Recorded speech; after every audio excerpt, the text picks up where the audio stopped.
Charles. This is yet another meeting, not a Sunday with Charles, not necessarily closing in, although this may be part of it. This is another installation in our series of strange deaths, and we'll be examining the strange death of John Glasgow. And John, of course, was the Vice President and Chief Financial Officer. That's going to be important. Of, is it CDI? Yeah, CDI. CDI, a construction contractor there in Little Rock, Arkansas, that was tasked with the construction of the now famous, at least on our broadcasts, William J. Clinton double-wide strip club and restaurant, presidential library, whatever it is that he's doing over there. But it's actually not a laughing matter at all. This is a story that maybe a lot of people haven't heard about or might not remember, but of course, Glasgow, he was pretty young. I think he was in his 30s, right? Right. 38, went missing, and was actually missing for 7 years until a skull was randomly found by some hikers in a remote park there in Arkansas that was forensically determined to be the skull of John Glasgow, but the coroner's report that was issued is still inconclusive as to the method of death. And I did reach out to the coroner's office this morning for this broadcast. That was pretty weird. Strange response there. But I know you've prepared a lot of material for us today. Perhaps we should just get right into it. Sure. Well, thanks again, Jason. This is a story that I noticed actually as I got involved with the Clinton Foundation, because his remains, Glasgow's remains, were found around March 12th, 2015. I wrote my first piece that got a lot of attention on the Clinton Foundation March 16th, 2015, but I left the Glasgow stuff out. In part because there's so many suspicious deaths and accidents involving the Clintons, the Clinton body count, that it's a very natural thing for the liars, dissemblers that run the Clinton crime family to immediately say, "Oh, you're a conspiracy kook," right, if you bring up these suspicious deaths. Right. But this is one. As I say, I've been waiting until really now to go through and share with the crowd, waiting for the crowd to get a certain size, waiting for the investigators to really be familiar with the intimate details of the Clinton Foundation frauds. And it'd be one thing to say, well, this is just some young guy and unfortunate death and who knows what really happened. But what we're going to take the crowd through today are the many signs that I see as a financial type of a true motive here to kill this guy. Right. John Glasgow was asking very tough questions, it would seem, that could have unraveled the Clinton Foundation frauds just as Hillary was losing her first primary contest, first set of primary contests to Barack Obama. It was a pivotal moment. And had this guy still lived, evidently he had been at it for a while trying to decipher what was really going on with the books of the company that he was responsible for, was the prime contractor for the Clinton Foundation complex, but also the prime contractor for another world headquarters for something called the Heifer Project International. The Heifer Project. Which is an interesting old Christian charity that got its start, I think, in the 40s or 50s, basically saying that, rather than give somebody money, the poor person money, we'll give that person farm animals. And it's a pretty famous charity. They decided that they were going to build their world headquarters on the same set of land that the Clinton Foundation is based on. And this Heifer Project International was also audited by BKD at this time, the same accounting firm. And so the Heifer Project International has the same sets of issues that the Clinton Foundation did back in 2004, 5, and 6, of operating internationally through subsidiaries and not necessarily explaining exactly which subsidiaries were consolidated or which weren't consolidated, and how to account for the construction loan that built a much nicer headquarters, it seems, for a lot less money than the Clinton Foundation may have claimed that it spent. So there's a lot of stuff to look at here that weaves together the Clinton Foundation, this Heifer project, the main accounting firm BKD, a law firm that's involved everywhere, Wright, Lindsay and Jennings, an investment bank, Stevens Inc., that's involved in all of this. It's just one big unhappy, incestuous family engaged in fraud. And this guy, John Glasgow, by all accounts, was the rare straight shooter in Arkansas, and I'm sure there are many straight shooters actually, but the rare straight shooter that had anything to do with Bill Clinton in Arkansas, who was tasked. This CDI was a joint venture between the Dillard's department store chain, which was very big, and this reputable guy, Bill Clark, who actually died in May of 2007. And the theory behind it was that the Dillard people, to grow, what they were basically doing is building store after store after store around the southeastern part of America. And they felt at one point they were getting ripped off by the different contracting firms. So they said, well, why don't we do this? We'll set up a joint venture subsidiary with someone we trust, Bill Clark, and we'll give Bill Clark's firm the right to build all our stores, and we'll get savings out of that. Then we'll encourage Bill Clark's firm to do other non-Dillard's work, i.e. the Clinton Foundation, and work for the Stevens Inc. and work for other people. So they just figured the department store construction is so so expensive or whatever, they just start their own construction firm? Well, I don't know if you've had experience with construction people, but it's, unfortunately, I've had a fair amount of experience, and it always starts out well. You get an architect to put something out for a bid, and you get 5 bids, and you throw out the high one and the low one, you interview somebody, you take the second from the top, whatever. You pick somebody, and it's all smiles until you get involved in the project, and the contractor says, well, you didn't tell me that. Or we need to change this or that. And inevitably, the course of a construction contract is one that starts out with smiles and ends in tears, with nobody being happy. The client's not happy, with rare exceptions. Well, it's similar to the film business, because it's the type of thing where once you start it, it's so expensive and so big that you can't just like stop it and go to somebody else, so they've got you. Right. Yeah. And so in the case of Dillard's department stores, as a guess, and I have never even been to a Dillard's store, maybe they came up with, let's just do it more or less the same footprint everywhere we go.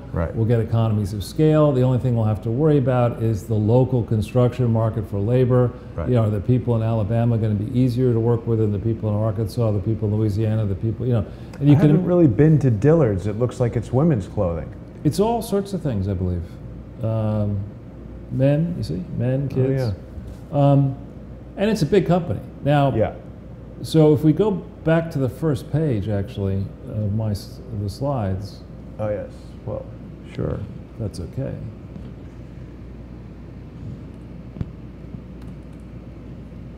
All right. So John Glasgow, as it turns out, he disappeared on January 28th, 2008, early in the morning. And we're going to take you through, there are some accounts of what people believe may have happened at the time he disappeared. But if there were good investigators, and there are good investigators at the FBI who, and elsewhere, if there were good investigators, they would be thinking about motive, means, and opportunity. They'd be thinking about what motives may be out there. Were there credible motives out there to get rid of this pesky accountant type, straight shooter, who wouldn't give up asking questions, which might have uncovered the largest fraud in history before it escalated to become as big as it is today? I think I'm going to show you that there are, just from what's in the public domain, there are ample reasons to say that the books and records of the Clinton Foundation up through really December 31st, 2009, are put together using the crapola method of accounting. I mean, there's generally accepted crapola method. Yeah, I mean, it's an indefensible set of accounts, right? That is just reeks of fraud.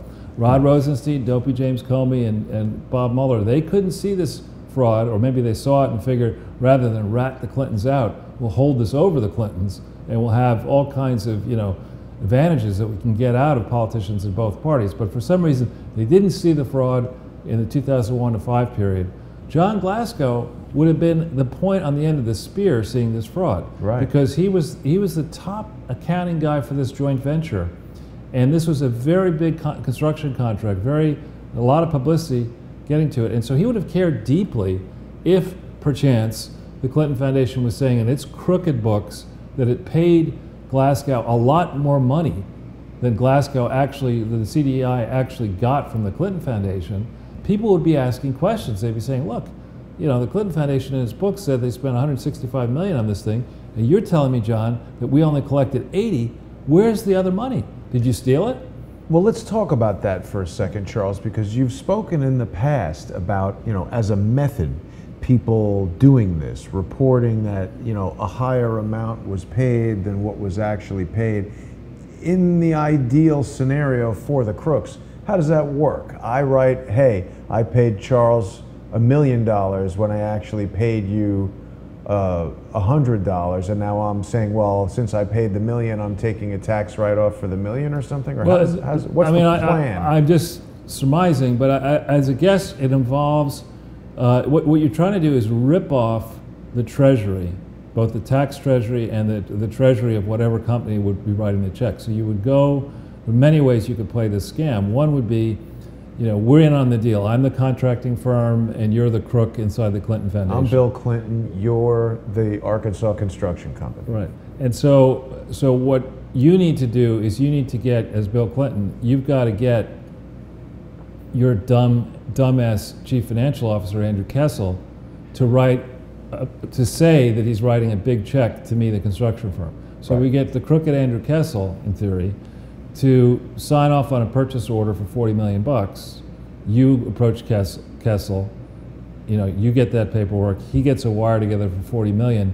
He sends it to an account at the construction firm, only it's not really at the construction firm. I'm a crook, and I go across the street and I open a bank account with a slightly similar name to the real one, and that $40 million wire goes into the crooked bank account, and then I tell my boss at the construction company that I only got $19 million. And then you and Andrew Kessel and I go out for a round of golf, and in the back of the 12th hole, golf cart comes up and we split up, the cash. But the construction company has to be on board with saying, oh yeah, we got the $40 million. Absolutely would have to, and that's where I think this guy, created the trouble. I think he was sitting there and saying, wait a minute. It turns out that his predecessor in the joint venture was found guilty of embezzlement. So he was brought in to really be the straight shooter to clean the place out, and he had a reputation for being a real straight shooter. I mean, there's a story that we linked to where he's the kind of guy who at this contracting firm, they had a monthly contest to encourage people to lose weight and give up smoking and drinking and stuff like that. And this guy won the contest, and then in 1 month, and then came in sheepishly a few weeks later and said, look, I need to give my $500 prize back because I'm now smoking again, and I shouldn't really be doing that, and I can't in good conscience take this $500 that you've already given me, which I could have spent. He was Which he maybe even quit smoking then and won it. It didn't say you're not allowed to go back to it. Right. Well, but the point is, he's that kind of very person. Much of a straight arrow. And it would make sense to me that this Dillard's firm, which set the contracting firm up in the first place, because they were sick and tired of being ripped off by all the contracting firms across the American South. They set it up, great fanfare. The first CFO is a crook. They get rid of him. They replace him with this guy. Right. And now we go down this project of building this Clinton Presidential Center, which is going to get tremendous attention right around the world. And no part of the accounts make any sense, as we'll go through in some detail in a few minutes. So a lot of people contact me one way or another, and they say, Charles, why are you bringing all this stuff up? There's the statute of limitations. Nobody's ever going to do anything about it. There is no statute of limitations on murder. Right. And so you want to get this Clinton Foundation case front burner. You go and you send some real investigators, not the people necessarily who have been in Arkansas the whole time, people who are not afraid of the Arkansas Mafia, to go back over the ground of what was investigated in the past, what we now know, what we can discern when real investigators ask tough questions of the Clinton Foundation people, including their professional advisors, their accountants, their lawyers, and all those people, with a real file, and real shovels and real rakes, we go back over this ground, and we will figure out, I think I'm going to show the investigators today, a pathway to see how you get to understand the real motives that likely were operating here. Right. So if we go into the second, this is, well, let's just quickly do that one. Yep. As in all our broadcasts, Jason and I take the same approach when we do these things together. We are showing you evidence, and we are giving you our assessment of the evidence. We're trying to put together working theories. We don't have 100% information on anything, but we have enough, I think, to make educated estimates and guesses about what likely actually really happened, as opposed to the Clintonian way of looking at it. So we provide you these links. You can reach me through that website and my Twitter, and Jason through his Twitter. We always encourage people to come up with concise suggestions. Tell us the headline of why your contact is, why we should focus on this, and then if you want to give us a lot of supporting information, do that afterwards. That's fine. We do our level best to get back to you. Yes. Then Jason is doing remarkable work, not simply in what we do together, but in other shows. He's put together a playlist for our shows, and I guess this is now our 80th broadcast. Yeah. Well, I wasn't sure if we were going to include this one in the standard playlist, because this isn't really a Sunday with Charles show, but I should also put together a Strange Death of show, because we've done Ron Brown, who, and it's not always Arkansas Clinton deaths, although that was, maybe it is, because Yeah. it's Peter Smith. And Vince Foster. Vince Foster. John Well, we didn't do Vince Foster, although I would like to do that. We've got John Ash we should do. John Ash would be good. We've done Rago, Joe Rago, and he may have, in fact, been affiliated. But this, I was just showing briefly your Twitter page so we can reiterate that people should follow you there at Charles Ortel. And of course, the playlist for Sunday with Charles and Closing In is available on the link. And one thing just for our viewers, you have this up on the 20th Century 3D, and Well, it's on also both, right. and that's just the Sunday with Charles viewership. I think you have to add the other one. Right, so on 21st Century, well, so what happened was, just to reiterate, is that the original Crowdsource the Truth YouTube channel, which bears my name, received some anonymous malicious strikes and was unable to live stream. So live streaming got moved to Crowdsource the Truth 2, which then received its own malicious anonymous strikes. And so we're utilizing my legacy 21st Century 3D channel for streaming, and you are correct. We have all of our recent Sunday with Charles episodes there as well. So yeah, that's up to about 8,000 views from a day ago. Which is better than Solo. Better than Solo, right? Yeah, well, that's doing well. But it does show you the power of these malicious strikes. It's unfortunately a somewhat effective way to slow the viewership. But we're working hard to get the word out to people, to let them know that they can, of course, subscribe to patreon.com/crowdsourcethetruth, and then their live streams will not be interrupted by the malicious behavior of anonymous, obnoxious people who have nothing better to do than try to prevent us from bringing out information about wanton killing and rampant theft of money. I don't know who would possibly want us to not do that, Charles, other than the people engaged in those activities or people they hire. Right. So this is a short diversion, but it's worth doing. While we were on air yesterday, our good friend, the accountant down in Virginia, Oh, yes. sent me an email, and thank you very much for that. We won't use his name. That there was a new part up of the Hillary R. Clinton dump. And I had the time this morning to go through it. It's over 400 pages, and it is a mega set of bombshells. It was released on May 30th, 2018. And what this shows is, if this first bit of information, look when it was received. We go down, make this smaller, Jason. on the 28th of January 2016. That's when that walk-in person came in, the senior person from the State Department. Oh, yeah. It may or may not be the same stuff that came in connection with the mid-year exam, which is Hillary Clinton's investigation. But I just love seeing that written.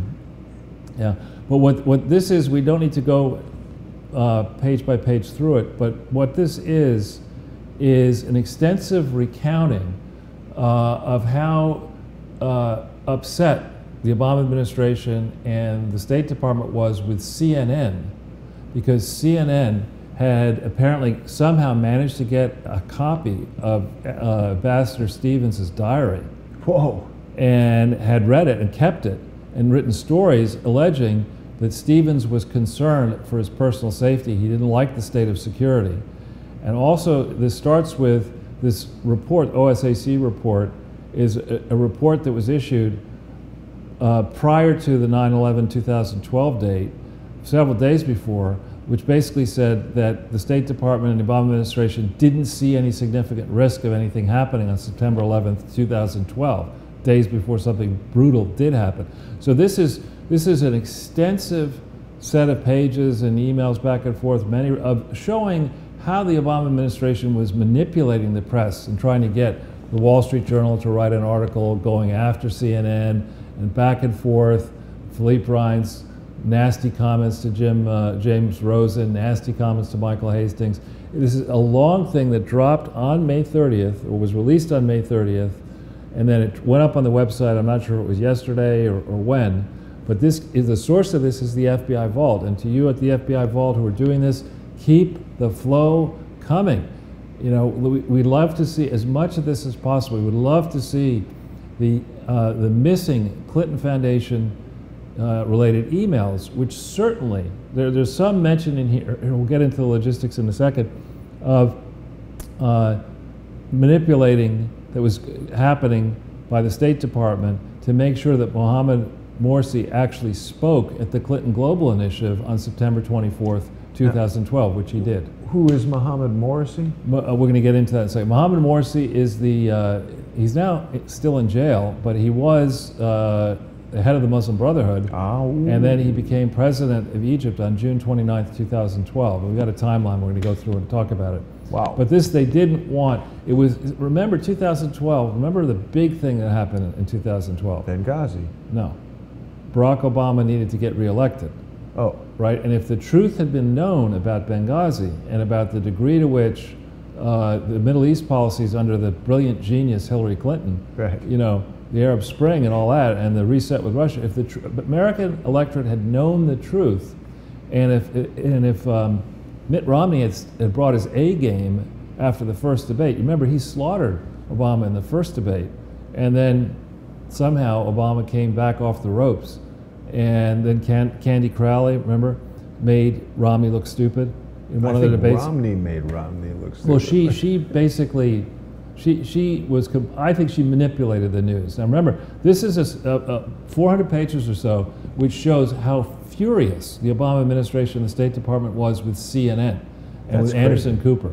And so, is it possible that to get back in Obama's good graces, CNN said, all right, I'll tell you what, we'll make Romney look bad in these debates. But this, whatever actually happened here, this is more of a window into the ways in which the Obama administration manipulated the lamestream, gullible, bought and paid for corporate media. And it's on and on and on, emails back and forth. And it makes sense if you think about it. If you're in the business, if you've got a gigantic overhead at CNN or ABC or NBC, you know, you have to cover the President of the United States. Yeah. You have to cover an election campaign. And if they restrict access, you're screwed. And if they say, you know, we're not going to let James Rosen and Fox talk to anybody at the Obama administration anymore because you're asking the wrong type of questions. What's James Rosen going to do? You know? Yeah. And that kind of, there's not enough regulation of that back and forth. Yeah, that can't be the way that works. I mean, you've just in a sentence basically described how the mainstream media must do whatever the hell these guys say. Which is not right. I mean, well, it's useless. It's a PR company. Right, exactly. So anyway, this is something for people to read, and it's quite interesting because it goes deeply into, it has Brett Baer emails and James Rosen emails and all sorts of emails from famous, and Anderson Cooper. And oh man, did they redact his email address? Probably. They did not. They didn't? I don't, well maybe they did. I don't know how to go into this, and you know, maybe if you are more, it wouldn't be difficult to be more technically proficient than I am, but if you get into this, there's a lot of... see, they release it so you can't search it. But you know how to change that, right? Yeah. So anyway, if we could just go back into the slide for a Yeah. second. The reason this is important is the timeline, okay? And people, I wrote a piece about this, several Washington Times. On June 3rd, 2012, that's when Huma Abedin began to work for all her different jobs, for Teneo, for the Clinton Foundation, for State Department, and for Hillary Clinton personally, okay? And here's the Chuck Grassley letter, you can see it for yourself, that describes all that. Morsi gets elected on June 29th, okay? Now remember, Hillary Clinton and Barack Obama, Barack goes to Cairo, and he's in a speech in Arabic, in a raucous speech at Tahrir Square. I've been to Cairo many times, and I know that's like the center part of, it used to be the center of Cairo, I don't know if it still is. He gets all his excited followers together, and he says to them in Arabic, my #1 priority is to free the blind sheikh. This the is guy from Jersey City who wanted Yeah. to bomb the World Trade Center? Yeah, who did bomb the World Trade Center on June 29th, 2012. Oh. That's his #1 priority. So you're What sitting the hell? there and you're thinking, okay, I'm Barack Obama's campaign manager and I got to raise money and I got to defend the proposition against Mitt Romney that our foreign policy was inspired, and this idea of, you know, toppling all of our friends across the Middle East, including the person in Egypt who preceded Morsi, was a smart idea. And Exhibit A in the counter argument has just happened on June 29th. We've got this knucklehead Morsi going and saying, wait a minute, I want to free the blind sheikh. Why, though? What is he trying to ingratiate himself to Americans by wearing a Santa Claus hat? No, I think that's a wind-up thing here. But why would he want to free this guy? Because he's anti-American, Morsi. Oh, well, right. Right, So, and you know, and they were selling us a bill of goods on Morsi, and it was the Obama administration, it was Valerie Jarrett, it was Hillary Clinton, all of whom were involved peddling a false narrative that the Muslim Brotherhood was a group of peace-loving people, that Morsi was a great person, and now this idiot gives a speech on June 29th, 2012, you know, in the run-up to the general election, saying my #1 job, now that I've been made president, greased in by Hillary Clinton and Barack Obama, is to free the blind sheikh. well, How do you luckily defend it that? didn't happen. And if you go back into the slides, you know, I think we understand in this time frame why Huma Abedin had all these different jobs and why they were using secret servers and alias email accounts, because they didn't want the public to know just how diabolical this Clinton Foundation and Clinton initiatives were in the Middle East. And by the way, the person who was #2 for Mohammed Morsi had previously been, in the last job, a senior Clinton Foundation person, working for the Clinton Foundation in Egypt. You know, I mean, and none of this came out because the lamestream bought and paid for corporate media didn't want to report any of this in 2012 when it would have made a difference.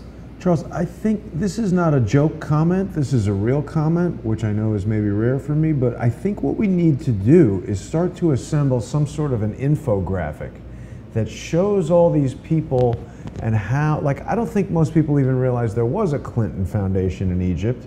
And if they knew, it becomes so obvious that you've got this person working for the Clinton Foundation who then becomes the vice president of this and this. And Right. And so then on the subject of films, you know, most people don't know that The Innocence of Muslims, the offensive cartoon, was initially put on YouTube between the 1st and 2nd of July, way before Benghazi, way before the riots. It went up on YouTube. And that's what Hillary was blaming the attack on. That's not just Hillary, you know, idiot Susan McCabe. Rice and all those people. Susan Rice goes on 5 Sunday talk shows and blames it on a cartoon, you know. But, you know, Morsi had already showed his true colors, I would argue, prior to June 29th. By the 9th of July, he starts making aggressive moves against the Supreme Court of Egypt, right? And what had happened was the history of the Muslim Brotherhood, it was banned way, way back as, you know, it's a radical Islamist group. It was banned in Egypt because they assassinated people.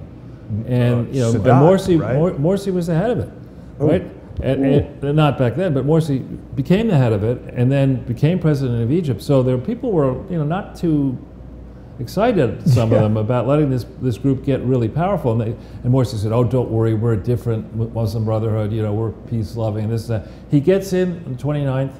He says he's going to push the United States to free the blind sheikh. By the 9th of July, he's moving against the judiciary. By the 13th of August, he's shaping up the military. Then you have the Republican National Convention in Florida, the 27th to 30th of August. Then you have this, in here there's a long, very detailed chronology of when innocence of Muslims played. It started to play in Egypt on the 1st, you go back up, on the 1st of September, I believe. Yeah, sorry, September 4th, okay? Who made this video? This is this Christian guy, a Coptic Christian. Sam Basile? Yeah, who's I don't know if he's still in jail, but he was For the video? He's in jail? Absolutely. Why? What was the video all about? It was it was a cartoon that depicted Islam's Prophet Muhammad in a very negative light. But if you read it, I mean, if you're a movie expert, if you watch this thing, you'll look at it and say, this is crap.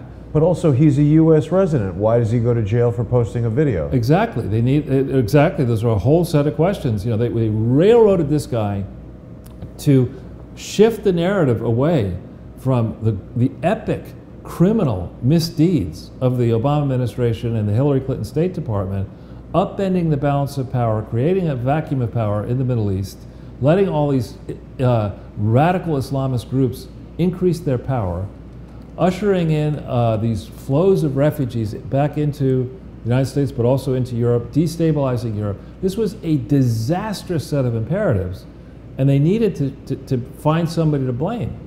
So instead of actually exposing the truth, you know, that the reason we have this secret set of servers and secret emails and alias email accounts is we don't want anybody to see the degree to which we're going to F up the world, starting in the Middle East, the volatile Middle East. Of course we got to let Hillary Clinton and Uma Abedin and all these people, you know, have, I wouldn't play this. I'm not going to, but I just wanted you to see that the YouTube community, I mean, that's bound to get a strike.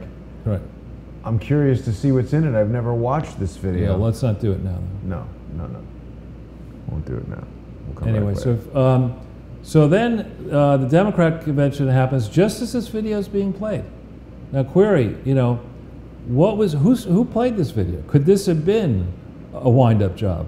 Could this have been, you know? Yeah, what do we know about that guy? We don't. Sam Basile? We don't know how. Did Morsi do this to distract, to shift blame, to anti-Islamic thinkers? You know, to say, you know, this is to lend himself some legitimacy. I wouldn't, you know, with the Clintons, and frankly with the Obama administration, and these people who don't care about right and wrong, you know, who love dirty tricks. Yeah. It would not surprise me to find out that this was a dirty trick. Well, then we get 4 dead Americans on September 11th, 2012. I saw this movie, and it's a fantastic movie, I think. And I think it's really worth people going to see and reading this book. These are some real heroes who have been viciously abused by the Obama administration, by Hillary Clinton, and so far by history. And then guess what? On the 26th of September, Mohamed Morsi shows up at the Clinton Global Initiative in New York to make his first international address before the pivotal November 2012 re-election. So he's given a friendly stage, and we have no emails that have been produced so far. The Hillary Clinton email fiasco showing any efforts to make sure that Morsi would show up, to arrange for his itinerary. No emails at all on this subject. There are no work-related emails, you know, having to do with the Clinton Global Initiative at any period of time. Even though Barack Obama spoke at most of them, Bill Clinton and Hillary spoke at many of them. You know, a lot of Clinton Foundation donors were lauded at these different things. A lot of government people, U.S. government people attended these things. A lot of the mainstream media was involved. No Clinton Global Initiative emails, because we've turned over all work-related and potentially work-related emails. You could trust us. We both graduated from Yale Lie School. But we know that they just put up a photo that says hey, New York City, 6 o'clock, there's going to be a Clinton dinner, and everybody just knows where to go. That's right. You don't need emails about it. Exactly. Got mind mails. But anyway, this is hats off to the line people in the FBI, but that's for a separate subject to do maybe on Wednesday. So Sure. Back to John Glasgow. Now this is, I've talked in the past about the great fortune I had to be in Daniel Halper's movie that was done on Clinton Inc. This is an excerpt from page 135 to 136, and it talks about January 2008. What happened in January 2008? January 28th, 2008, John Glasgow went missing on January 28th. Right. Here we have Hillary struggled, Bill Clinton was making disastrous headlines, his complex and largely mysterious financial relationship with Ron Burkle. Okay? I haven't heard that name too much. Ron Burkle is the supermarket leveraged buyout king who created a fund, multiple funds called UKIPA, bought all sorts of things, and used Bill Clinton's connections to score investments from international governments like the ruler of Dubai and other. Sheikh Maktoum. And he also is a bit of a ladies' man. Oh, so she'd get along well with Billy Boy. Exactly. They're both getting along very well for a while. So this is him. Yeah. And back to the slides, of course. Yeah. Oops. Okay. So, so that's the first. But then read this: Hillary was having money troubles of her own. She had raised over $100 million for the 2008 race, and had spent it all by January 2008. So she'd spent all the money that she had raised, had blown it, just at the time that this guy John Glasgow, a chief financial officer, is asking tough questions about where did the money go that was sent towards the Clinton Foundation that was supposed to be used to build the presidential complex. How come none of these financial statements make any sense? Just when she ran out of money, just when she was at her point of maximum political peril, this dude disappears on January 28th. Chief financial officer. Chief financial officer who would have had a sense of where the money was. And when you look through the primaries that, she got smoked in the caucus in Iowa, no one expected Obama to win that. That helped him a lot. She got smoked in South Carolina. She came back in New Hampshire, but then looking ahead to Super Tuesday, Obama smoked her. And so she had blown all this money. She was running a horrible campaign. This upstart Obama is getting the better of her. And this guy, this miserable priest, John Glasgow, is asking tough questions. He won't give up. He's asking and asking and asking, and somebody decides, well, maybe he should leave the earth. Right. So there are some other links in here that Daniel had in his book that I just provide you, so you don't have to read the footnotes. These are his sources for these comments. Right. Now, as this happened this morning, Bill managed to make some absurd comments confirming that he really didn't have any money. He claimed he was $16 million in debt when he left the White House. So there were money pressures early on for How Hillary did they to get into such debt? Everything is paid for when you're the president. What's the debt? I have no clue how they could run to that kind of money. But here's Bill Clinton in a, I think, taped interview defending today. Say somebody asked him a few tough questions, something like, it's if you had been president when the Me Too movement that exists today in 2018 was as strong as it is today, would you have done anything different in your relationship with a very young intern as the most powerful man in the world? And he said, nah, I wouldn't.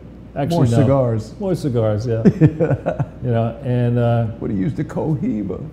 that's right. And Bill. he's not looking too good. Well, he's getting up there. He's had heart surgery. Plus, according to his brother, he's got a nose like a vacuum. So I don't think cocaine is too good for your health. Right. Roger Clinton actually said that on an FBI recording. It's all right. Yeah, he said, I got to get some extra for my brother. He has a nose like a vacuum. Then he went to jail for cocaine trafficking and was later pardoned by Bill Clinton. And he's doing the Clapper head touch thing, right? Oh, is he? Yeah, and that's from his deposition that they didn't want viewed. But anyway, the timing here, Bill Clinton was thought of as being, the Clintons are supposed to be epic campaigners. See that touching the face is not a a smart move. A lie, a liar's tell. Right. Yeah. Yeah. But anyway, Oh yes, he has his new book coming out. he has this new book, and he's done it. Book.con. Yes, he's conning everyone, even with the book. And he's done it with James Patterson, who's a gifted mystery writer and has a gigantic audience. So the book, I'm sure, will sell well. But now he's going on a book tour, and he's going to get these type of questions every day.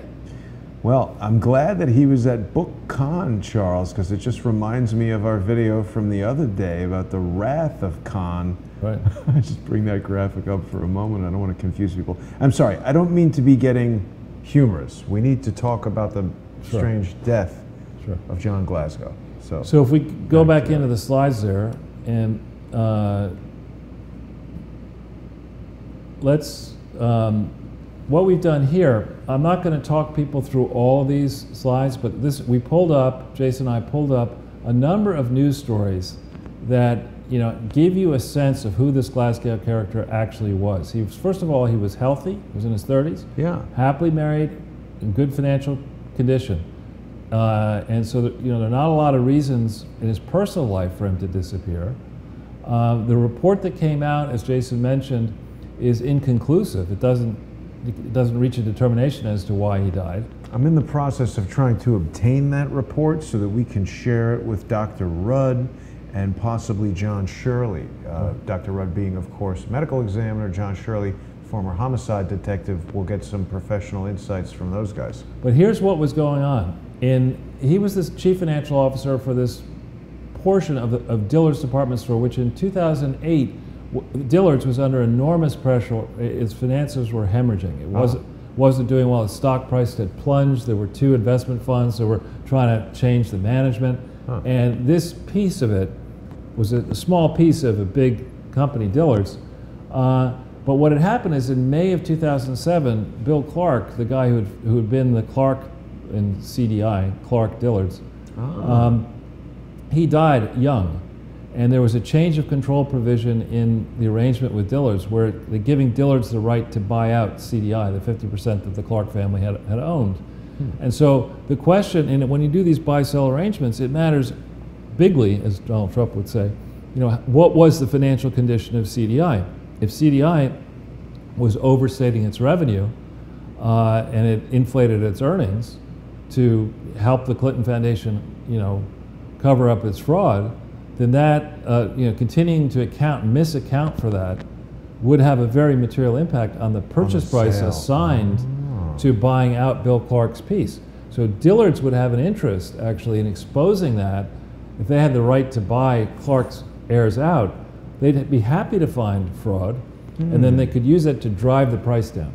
So let me ask you if I understand this correctly. The plan was, hey, we'll bribe somebody at this construction company to say we're paying them more than we actually are, and we'll give that person some amount of money in secret just for them to motivate them to do a fraud on their own company and figure out some way to hide this missing 20 or 100 million or whatever. I think it was more like we've already taken care of BKD. Okay, BKD is the accounting firm. Okay, they audit the Clinton Foundation, they audit Heifer, they audit the city of Little Rock. Who knows who else they audit in Little Rock? Right. So we made sure that the accounting firm isn't going to ask any tough questions, right? And so no one's really going to check these numbers because we put somebody into the IRS, Lois Lerner, who is going to make sure that nobody at the IRS questions these numbers, and we have our spies into the Attorney General's office in Little Rock and in the local district attorneys and the police and maybe even the FBI office. So nobody's going to ask any questions. And the real game here is, since nobody's going to ask any questions, and nobody's going to look too carefully at these financial statements, which we're not even going to share on our website, we're going to hide them from the public, even though you have to, under New York and California law, we'll explain in a second, you have to disclose them. We're just going to say anything that we want and steal as much as we can. That's basically the game plan. And they figured no one will be looking because they have all bases covered, but they didn't account for what you just described, which is this guy dying and now suddenly they're selling, his family wants to sell his shares. He didn't know about it in the first place, but there's a whole other set of auditing going on that they didn't account for. And here's this guy, John Glasgow. Typically, I did a lot of this kind of work, not the crooked work, but buying and selling of companies in my 20s and 30s. And what happens then is the chief financial officer of a business that itself might be sold, has to, and where the management of the business may want to buy the business, is under enormous pressure. He works for somebody, who may have an interest in buying the company cheaply, and he's got to basically be honest. He's got to say, look, I work for you, Jason, but I have a responsibility to all the creditors and shareholders and lenders and customers, the community, et cetera. I'm going to walk right down the middle of the fairway here. I'm going to do just what's right. I'm not going to go over here. I'm not going to go over there. I'm going to tell everybody the same thing. I'm not going to make a case that this thing is a piece of garbage and therefore it should be worth nothing so that the management team can buy it, right? I'm not going to go along with Dillard's if they're going to make that. I'm going to show what really happened here, and I'm going to place the blame squarely on the people involved. If there were adjustments made to these books at the Dillard corporate level that I didn't know about, because I'm just giving you what I saw in CDI level, and there's some crooks in Dillard's, who had found out about this and were happy to play along because it gave them chits against the Clintons. Holy shit. Exactly. So this is a very complex matter. Right. And it's certainly, what I see so far, I don't see, you hate to see a chief financial officer who lists as a hobby going to Vegas, gambling, or horses, drugs. Doesn't seem like the kind of thing that most CFOs are into. The ones that I've met have always been like, what do you mean you're spending $5 on that? $5? What about this 2-cent extra wrapper that you got for your candy bar That's or whatever? That's the type of guys I've dealt with in those positions. So if we just go back into the slide, so I can keep, So here's a story worth pulling up, this Fox News story. Somebody does a story March 16th, 2008. So this is, Hillary's still a live candidate at this point. And this has a lot of color in it, saying that the guy felt overwhelmed. There was a special audit, and he was being, I think, accused of, there's something wrong with these numbers, John. Explain to us what's wrong with the numbers. Was he? I don't think he was involved in any negative stuff. But here you see, he was the kind of guy who paid back a $500 bonus he got for completing an anti-smoking program because he started to light up again. This is in Fox. So I think it's credible, actually. For CNN, not so much. Well, it's also the kind of detail that, why would they put that in there unless somebody, that doesn't sound made up, but he's been missing since January 28th. Now this is from when? Oh yeah, 2008. Now, just let me go back to that for a second. In our last broadcast where we talked about the UK, on March 12th, 2008, the Clinton Foundation, Andrew Kessel, crooked Bruce Lindsay, and crooked Diana Noble filed an application that was approved in the United Kingdom to set up the Clinton Foundation to engage illegally in international HIV/AIDS, climate change, diet-related stuff, when they had no authority. Going to the bank. They had no authority to do that, but they did it 4 days before this was happening. And then 15 days after this is when the Commonwealth of Massachusetts involuntarily revokes the right of the biggest piece of the Clinton Foundation to operate in its most important headquarters location in Massachusetts. So I mean, this is a very fraught with peril moment where Hillary Clinton still is probably up there in Chardonnay, the Chardonnay room, up there in Chappaqua, believing that she's going to be the next president of the United States. Now wait a minute. So the family was saying that he's easygoing and 45, but felt overwhelmed and anxious about the audit. But the company says no money is missing. So this is consistent with him having pressure applied to him to do something that he knows is not the right thing to do. Right. Yeah. Some kind of compulsion, some kind of blackmail. This is his brother talking. Are we ready to talk a little bit about the brother? Well, let me go through this train of thought. You see, but this is a lot of color that tells me that you don't just say, well, the guy left and his remains show up a month before Hillary announces for president for the second time. Let's not worry about it. Nothing here. It's from 2008. Who cares? And by the way, right around this time of this story, Dillard's restates its earnings. And?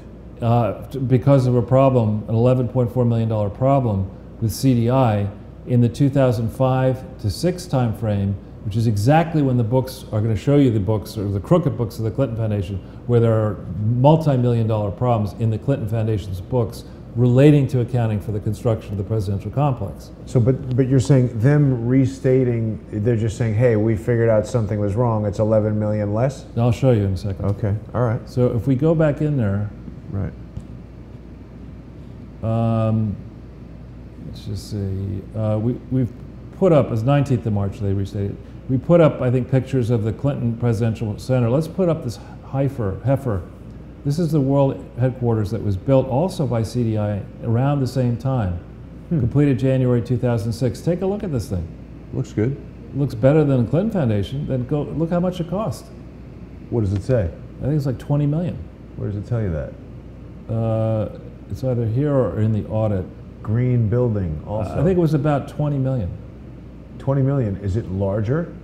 It's certainly comparable. I mean, there's. It looks bigger by a lot. Yeah. So why 165 million for one thing and 20 for another? 165. For one and 20 for another. Well, so I mean, we've got our, maybe, I don't know, the landscaping on the Bill Clinton roof deck, patio bar. That was actually, that stuff was done in 2007, and that's something that maybe, I don't know if CDI did that or didn't do it, but that's something that, you know, if it would change the reported gross property, plant, and equipment of the Clinton Foundation in that year, 2007, a year when Glasgow is probably puzzling over the books and saying, what actually happened here? It is a huge discrepancy that this one is 20 and the Clinton building is 165.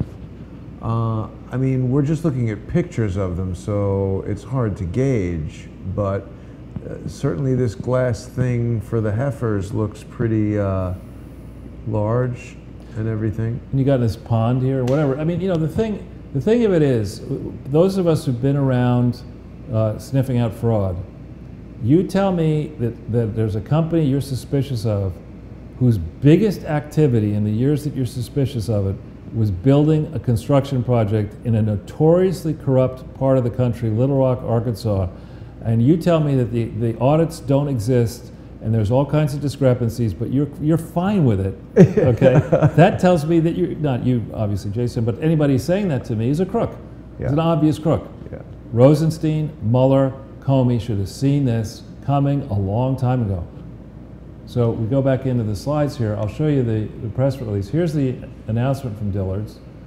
And if we scroll through it, you'll get to the piece on... Sorry, I lost my mouse there. It's okay. This one. Yep. Your mouse is going chasing another cheese.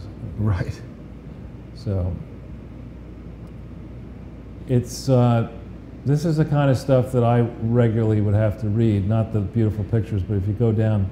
Dillard's always begins with a beautiful model. Right, to distract you. And then this talks about net income, management comes, keep going down a little bit.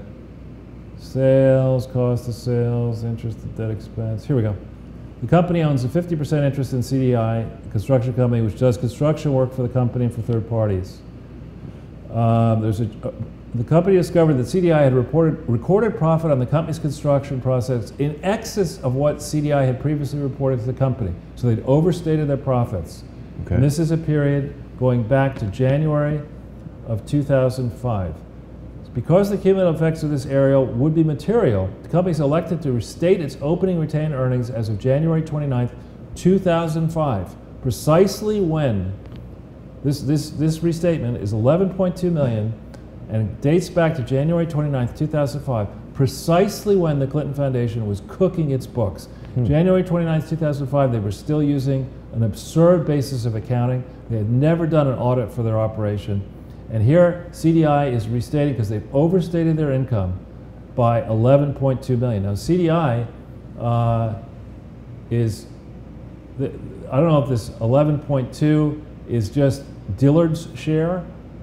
So 50%, so whether you take the 11.2 and it's 22.4 and Dillard's is saying, wait, our share of the overstatement is 11.2, or whether the whole overstatement is 11.2. We don't yet know that, but this is a big enough number, 11.2 million. And problems, as I'm going to show you, are epic with the Clinton Foundation. You know, this is material to the Clinton Foundation disclosures, and the Clinton Foundation frauds are material to the Dillard's disclosures, as I will show you. No one has discussed this before, Charles, so that I'm aware of. No, I know. I've been waiting because I wanted to make sure that people were steeped in the foundation fraud side of it. Right. Okay. Now, here's a story about how incestuous the relationship is in the New York Post. Gotta love the Post. It's a paper of record. But it goes and it talks endlessly about complex relationships among Dillard's and Stevens and the Clark and the Clinton Foundation and the Clintons and Little Rock. And, you know, it's just one crooked city, Little Rock, it would seem. Yeah. And see, the stock has plunged nearly 80% in 2008. Dillard's is under assault. They're trying to, there's a proxy battle in May. Oh, it's based in Little Rock. Yeah. I don't think I realized that.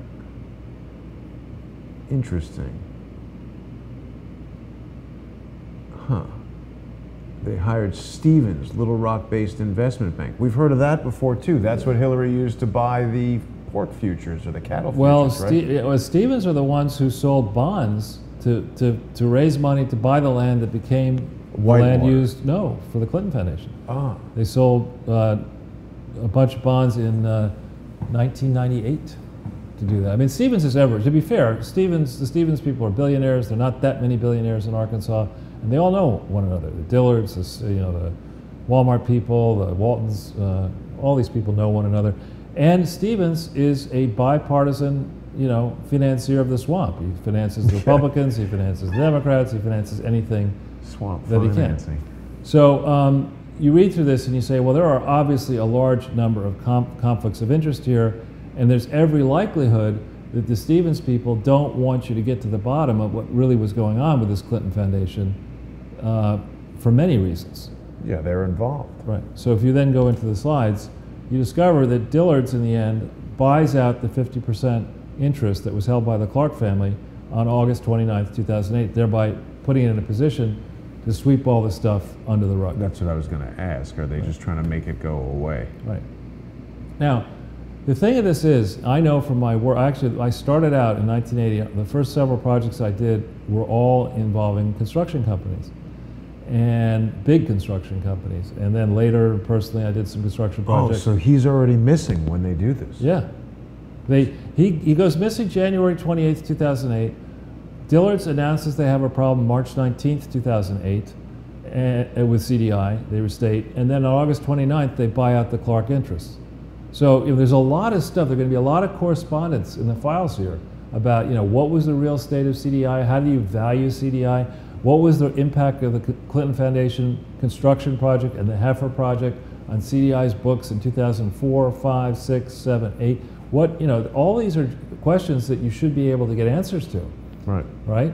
Yep. And that real investigators, forensic accountants from the FBI and other independent people should, be asking here. So now let's go for fun into the Clinton Foundation books, which is the next page. Okay. All right. Now, this, this is, I could have made the entire page red. I got nothing against red, but, everything about the Clinton Foundation books is wrong. Everything. Okay? You start with, when you're trying to give somebody books of account, you have to decide, first of all, is the entity the legal entity that you're auditing, does it exist? I mean, is it really? Is it properly, legally a corporation or whatever? No, a step before that, not proper. Does it even exist? Right, because you're putting your name, when you put BKD's name, it's a big accounting firm, on an audit that says, our firm has reviewed the books and records of the Clinton Foundation, and the damn thing doesn't even exist, okay, you are definitely part of the fraud. Right. And so in this case, I went from 97 to 2006, and we could do more years, but from 97 to 2006, we list out the revenues. You'll see on the extreme right, in every year the revenues are more than $3 million, okay? Yes. In every year under New York and California law, this sucker had to have a real audit, not a BKD flim-flam audit, where you address, in 2001 through 4, they addressed the audit to the William J. Clinton Presidential Foundation, Inc. period, an entity that doesn't exist. There's no such thing. And obviously, an accounting firm, they must know that. I mean, your accountant has all your bank crap, and they would be like, wait a minute, you're not even incorporated. I mean, how did that happen? Well, you know, can't ask Hillary about it, but the point is that it's obvious when you look at the starting place that, you know, they didn't put a real accountant on this. They got, you know, actually the name, I shouldn't make fun of the names, it's not the guy's fault, but the name of one of the accountants that was on this case is, of all things, Ernie Skirmy. No. Which is, Ernie Skirmy. What a great name for a crooked accountant. But anyway, as a guest, the team at BKD was basically told, look, Bill Clinton's going to be the first lady. You know, Hillary's going to be President of the United States. And when that happens, Arkansas is going to be platinum and gold central. We are going to get whatever we want from the Clintons when they get back in the White House. This time they're going to have money. We saw what happened from 93 to 2001, January to January. This is going to be Hillary's turn. We know how Hillary likes her dimes. I mean, she's somebody who is so interested in making money. So she's trading pork futures while she's giving birth to Chelsea Clinton. Cattle. I mean, imagine what she'll do if she's in the White House, this team of like people who've got the Clintons, sort of, they got dirt on the Clintons, they're all thinking. So from in 97, October 23, 97 to December 31st, 97, when the company was formed, William J. Clinton, the William J. Clinton Presidential Foundation, it did not submit a tax return for that so-called short period, which it had to do, okay? And by failing to do that, it is exposed. There is, I would argue, there's no statute of limitations here because they didn't file that return. Why does that make it no statute? Well, that's the way the tax laws work. The statute of limitations does not operate to your benefit if you fail to file a return that you should have filed. And in this period, October 23, 1997 to December 31st, 1997, speaking of Monica Lewinsky, which Bill Clinton was doing, this is precisely when Bill was getting together with a Clinton Foundation director, Vernon Jordan, and encouraging Monica Lewinsky to lie under oath. This is exactly when this was happening, October 23, 1997. There's multiple press accounts of you know, meetings that Monica had in this timeline. In this timeline, the second presidential inaugural committee had a big slush fund that had not been, nobody really knows what happened to it, and there's a suspicion that slush fund was used to buy the silence of Monica and other people, to pay for private investigators to intimidate people like Kathleen Willey and others. You know, so this is a very important time frame in here, October 23rd, 1997 to December 31st, 1997, when they haven't filed a tax return, they don't have an audit, okay? In 98, 99, 2000, what Bill Clinton and Hillary Clinton did is they used this presidential foundation to raise money, but they did not account properly. I don't think they only raised $3,050,000 in 98 or about the same amount in 99. I don't believe that for a second. And also they're raising $3 million to make a building that cost $160. That's pathetic. Well, it's tough to do when you're still the president. You know, there's rules and restrictions on what the president can do. He can't be out there as President of the United States asking for money. There's public corruption rules. He was president until 2000. Until January of 2001. Yeah. So, but the point is, we know that the Clinton Foundation tax filings are riddled with errors in this time frame. We know that they solicited in multiple states without disclosing properly the defects in Bill Clinton's record and the foundation's record. They broke all kinds of state laws in this time frame, and they never produced an audit for 97, 98, 99, or 2000. None are issued. The principal legal activities are around fundraising in this time frame. Okay? The way I built this slide, because I didn't want to have too many words, is when you move into 2001, their legal activities are fundraising plus domestic, expanding into activities that you shouldn't be doing, like helping in Harlem. They had no authority to be in New York, no authority to do stuff in Harlem to help businesses. And then by 2002, Ira Magaziner and Bill Clinton are flying around the world and doing all sorts of illegal activities that are not accounted for properly.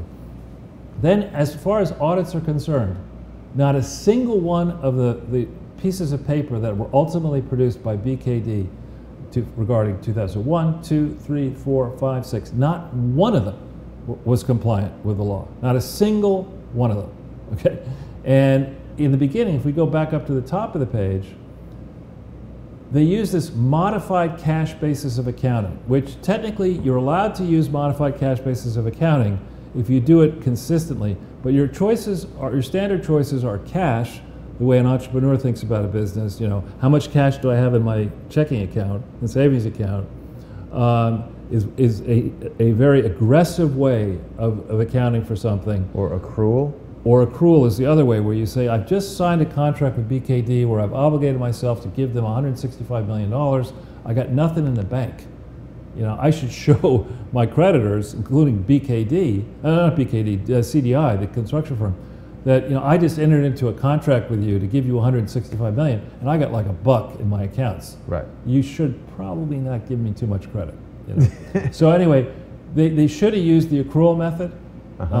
So accrual is more honest. It comes closer to the truth. What you do there is there's no way of accounting for anything perfectly. There are always rounding errors and changes of, you know, judgment calls that you make about reserves and the discount rate, all sorts of things that you have to do to arrive at the estimate that becomes an audit.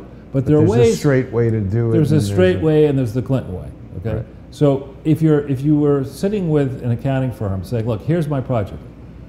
This is to honor a person who has $16 million in debt, having spent 8 years as president defending himself against all kinds of lawsuits, who has now had to sign several orders surrendering his law license for lying under oath, right, in serious matters, impeding and obstructing justice.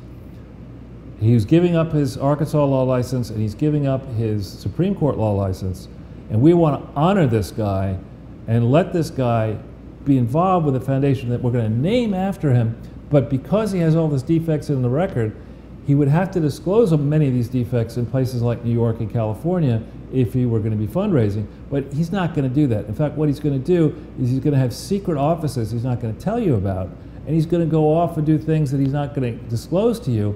But nonetheless, we'd really like you to do us a solid here, and why don't you do our accounts for you? Right. For us, you know?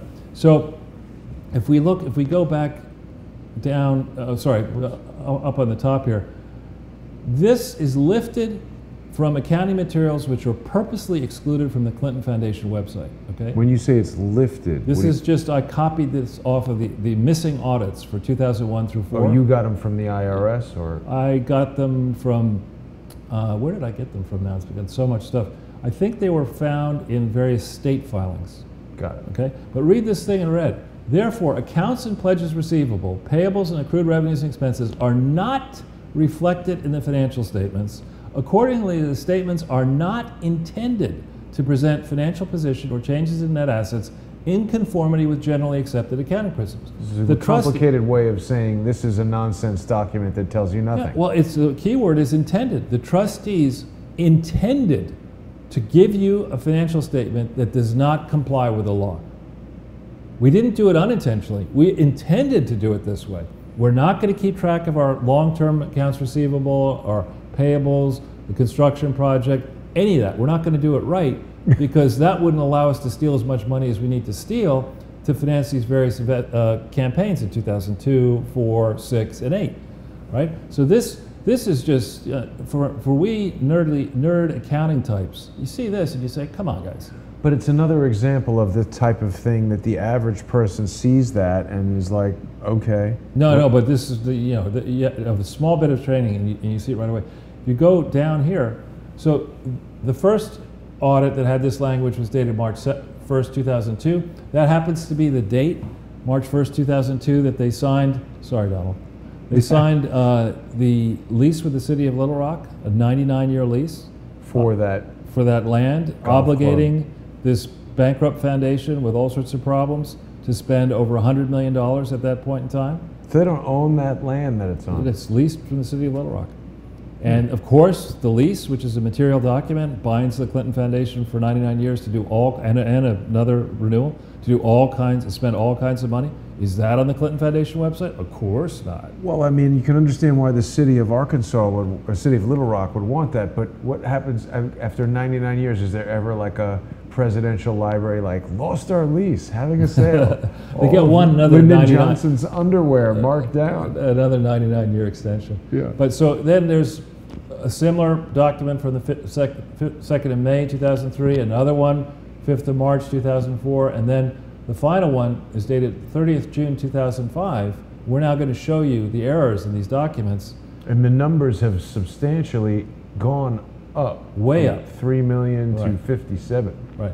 And just the rhythm of this, you're able, when you look into the details, you're able to discover that they really didn't start moving a lot of earth around in Little Rock to get this thing up and running until mid-June, July 2002. You mean for real moving earth construction style? Yeah, really. I mean, if you've been around a big job site like this, you know, you create all kinds of mess and dirt, and if what you're trying to do is create a building to house white paper and, you know, fancy crap in exhibits, you don't want all kinds of dust and dirt and mud and So slime. they do landscaping around. Well, the point is that you would have to finish the construction Ah. well before you Oh. start moving the stuff into the building. Right. You can't be saying, all right, look, I'll tell you what, I'm a half-assed job, there's dust everywhere, dirt everywhere. These are the National Archives. History, yeah. These are the only papers that exist at the Clinton Foundation. We're going to let you, you know, have all kinds of mysterious workmen in and out of this place with no security,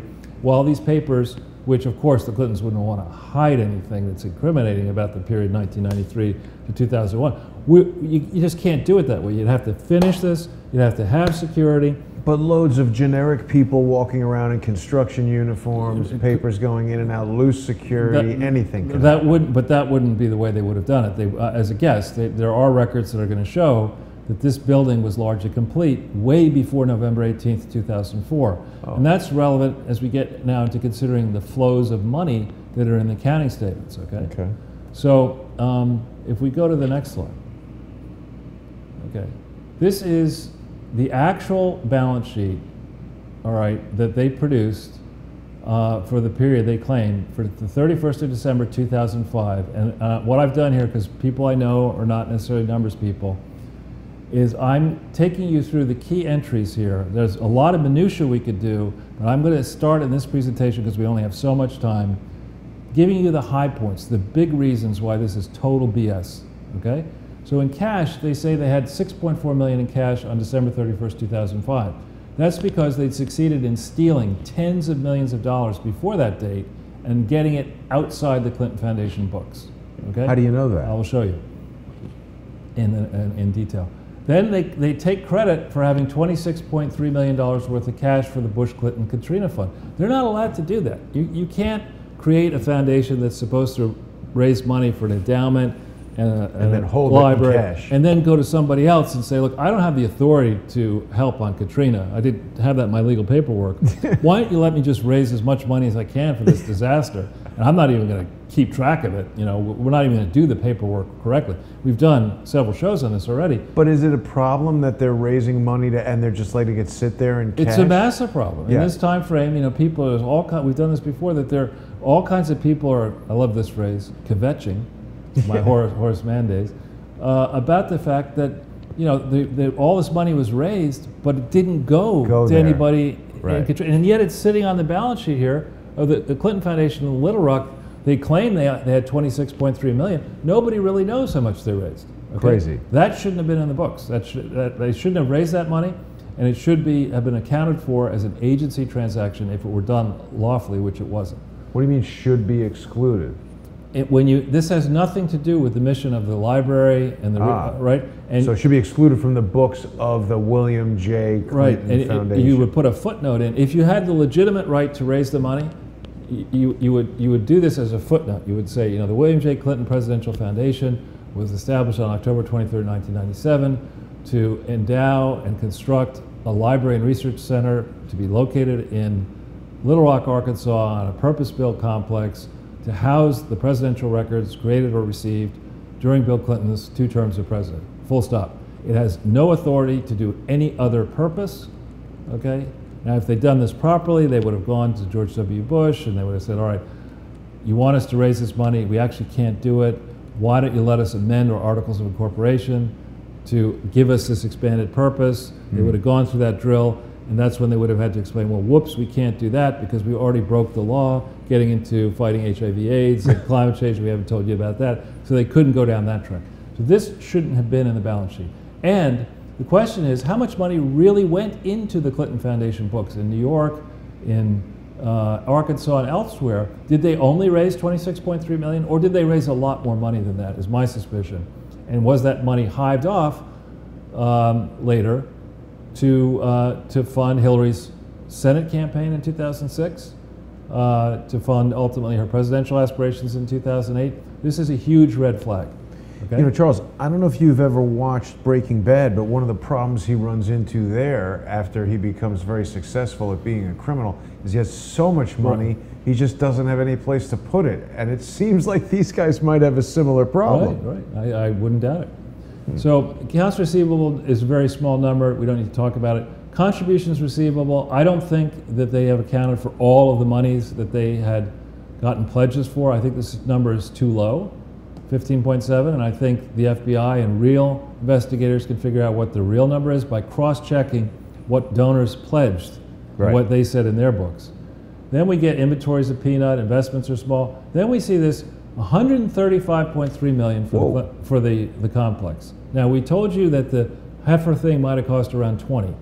Okay, now why is it the penthouse, or the penthouse trappings for Bill Clinton made out of, I don't know, lapis lazuli and platinum and what is that? I don't know, some expensive stones or whatever. So this is, we will show you in a second how I estimate how much overvalued this is, and you can do that. The depreciation figure is, I would argue, wrong. There was never a real valuation done of this complex. When you spend money on a construction project, you're not allowed, once you get your certificate of occupancy, you're not allowed to say, well, I spent $180 million overpaying for all this kind of stuff. Of course it's worth what I spent.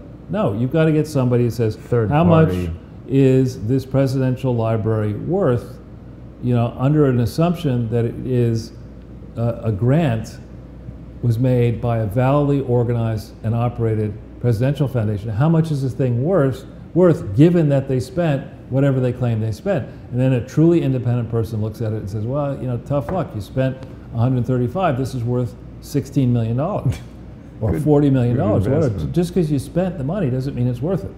And so that work was never done. It's a gross oversight. And it's the biggest piece of the balance sheet, $135 million out of $180.9 million.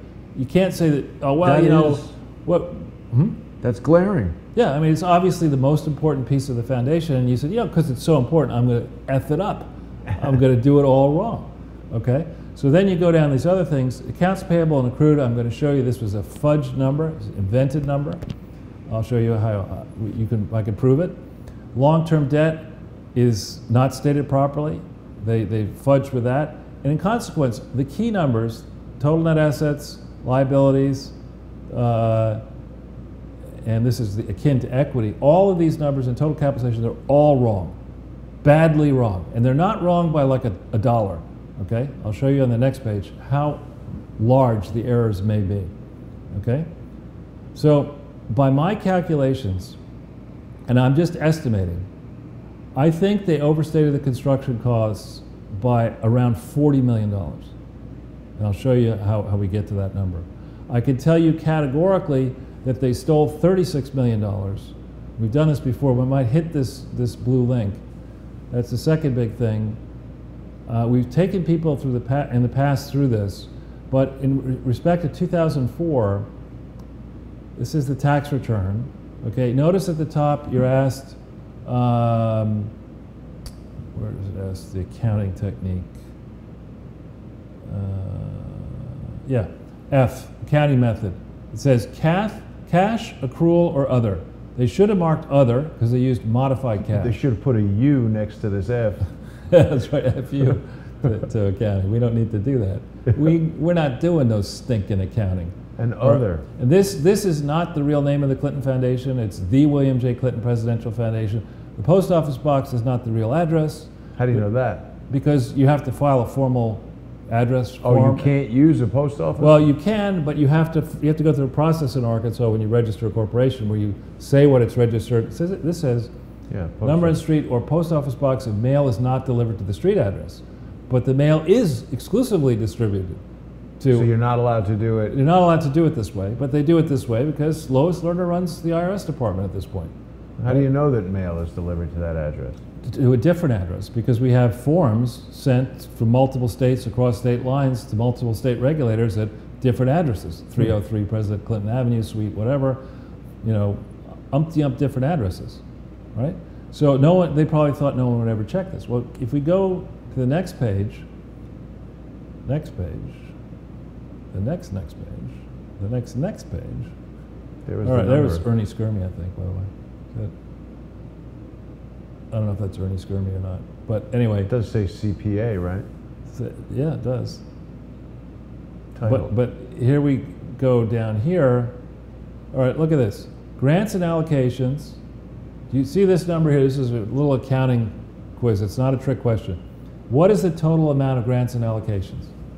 $45,331,227. And how much of that was in cash and how much was in the form of non-cash? It says all cash. Right. How the hell did 45 million in cash get donated? It didn't. 36 million of this was the grant to NARA. So this is a gross fraud right here. Saying The that grant to what? to the National Archives. So the But value. it's cash? It wasn't cash, it was course non-cash, not. but this is right here. I mean, even Rod Rosenstein, especially Rod Rosenstein, who has a summa cum laude degree, I think, from Wharton, went to Harvard Law School, he should understand accounting. This is the largest expense on the balance sheet, is a bold fraud. And the significance of this is if you say it's cash, that means that you spent cash. Your cash balance should decline. But in this case, 36 million of this expense was not cash. But Therefore, Charles, there's a missing $36 million. this is maybe stupid, but when they're saying cash, they're talking about actual tens, 20s, $100 bills? Or their equivalent. So a wire, or Check.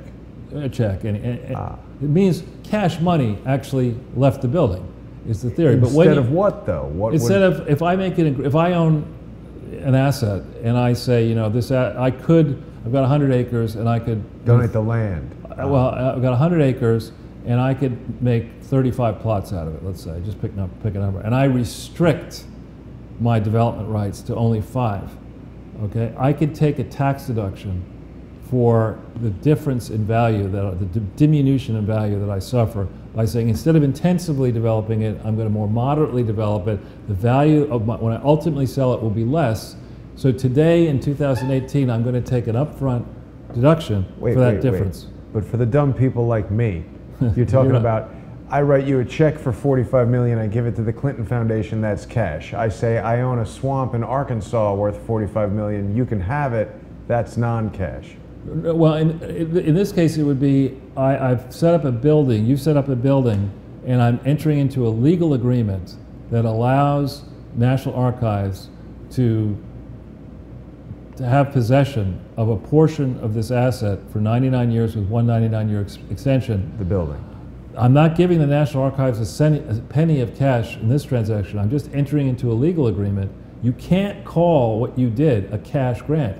It's like for somebody who's an accountant, who's got a CPA, who's licensed in the state, for a firm, this is the biggest transaction, the biggest aspect of this crooked foundation, and you get this wrong. And the consequence of getting it wrong is not immediately known because, of course, BKD says in 2004, instead of doing a cash flow statement, which is required under New York and California law and under good accounting practices, to hide this, we are going to omit the cash flow statement in 2004 so nobody will see this gigantic error. Nobody except Charles Artel. Well, and Jason Goodman now, and the I wouldn't crowdsourcers. see it if you were showing me, but that's okay. All right, so there's a $36 million fraud here. Now, I'm taking you through 2 problems. If we go back into the slides, 2 of the 5 problems, Wow. 4 problems so far. Oh, actually, I guess there are 5. I'm so good with numbers, I misnumbered the numbers. How do you like that? Well, 1A and 1B. No, I've got 2 twice. twos. 2 That's twos. all right. That's right. At least That's it the wasn't Indian- 3 threes, Charles. It's That the would be Indian worse. blanket theory that nothing a man does is, or human is does is perfect. Anyway, so the third item, is, which I incorrectly labeled 2, is a big one. If I go to you and I'm trying to figure out how much your cash, how much extra cash came into the Jason Goodman accounts, Right. and I say to you, all right, Jason, how much debt did you have outstanding on December 31st, 2003? And you tell me you had 28,479,840 of debt on December 31st, 2003, okay? And you had the same amount at the end of 2004. What that means is that you got no additional cash because you increased your borrowings, right? You had the same debt balance in the beginning as you had at the end of the year. You got no new cash into your books, okay? This is what the Clinton Foundation claims illegally in all of its filings for 2004 forward, that they had no debt that they had debt outstanding, 28,479,840 on December 31st, 2003. But now let's pull this up. Here's their tax filing in 2000, not next second one, yeah. Here's their tax filing for 2003, and if we go through it a little bit further, Down, yeah, to the next, I think it's like several pages in. Stop. A little bit higher. Right here. Okay. Look at this line. Look at this line here. This is. First, let's look at the top of the page. All right. This says end of the year. This would be December 31st, 2003, and the beginning of the year, December 31st, 2002. Okay.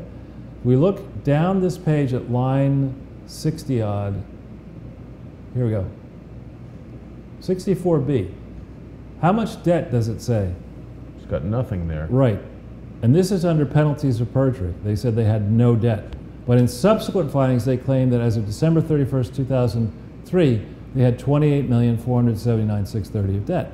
That's a big error because that is hiding an inflow into the foundation of $28.5 million. That they don't have to pay taxes on. Well, it's not. It's just that they could divert. They could steal. Well, they're not paying taxes anyway because it's tax exempt, but it's still tracking what's happening with the money. Yeah, and it's not like when you borrow that kind of money, even if you're Bill Clinton, you know, and you've got a foundation, when foundations borrow money, it's problematic. You can't borrow money, for example, in a presidential foundation to build yourself a pleasure palace and massage parlor and, you know, a banquet hall. You can't do that. They do have a banquet hall there. Do other presidential libraries have that? Not to this. I don't know. Different things are on the menu in this one, I think, than most. But anyway, so here's a flat-out fraud, 28.4 million. If we go back into the slides, we then have, we talked about this Bush-Clinton-Katrina fund already, and then we have in 2004. This is a very tricky one. They amend this, and I'll try to do this quickly. We go slowly through this. We see that here's an amended balance sheet for 2004. You see restated. Then you go to the next page, slowly. This is an income statement for 2005, and it is actually an income statement that is egregiously wrong, that includes results for the Clinton-Bush-Katrina fund where they only have a 50% interest, maybe, in it, but excludes, it includes those results, and it includes in here the results of the Clinton Foundation HIV/AIDS initiative, which they have 100% interest in, and these numbers are very different than the numbers that go for the 2005 tax filing of the Clinton Foundation. Very different numbers, okay? You can't do that. You gotta have, if you're going to show somebody an audit, this is supposedly an audit for 2005, then it should track precisely the tax filing for 2005. And now, mind you, these numbers were put together on June 9th, 2006, whereas the tax filings were put out, the incorrect tax filings were radically altered, were put out in October of 2006, so after the fact. So they intended to commit fraud. They had this knowledge of the state of the foundation June 9th, 2006, but they didn't use this. They didn't direct BKD to redo the numbers and do a separate audit for just the Clinton Foundation, excluding CHI, and one for CHI alone. They didn't do that. No, they said, we're just going to mislead everybody. And then if you go to the next page. Well, at least they're even-handed. To really confuse this, they could have retyped the side captions here so that you would know what these numbers meant. They just said, no, we're not going to do that. We're going to keep you guessing as to what each of these things is. But if you go down here, this is the total amount of income in the year, net assets. And this is a very curious amount where they're claiming, you know what? we actually made $15,371,957 in connection with activities that we haven't explained through December 31st, 2003.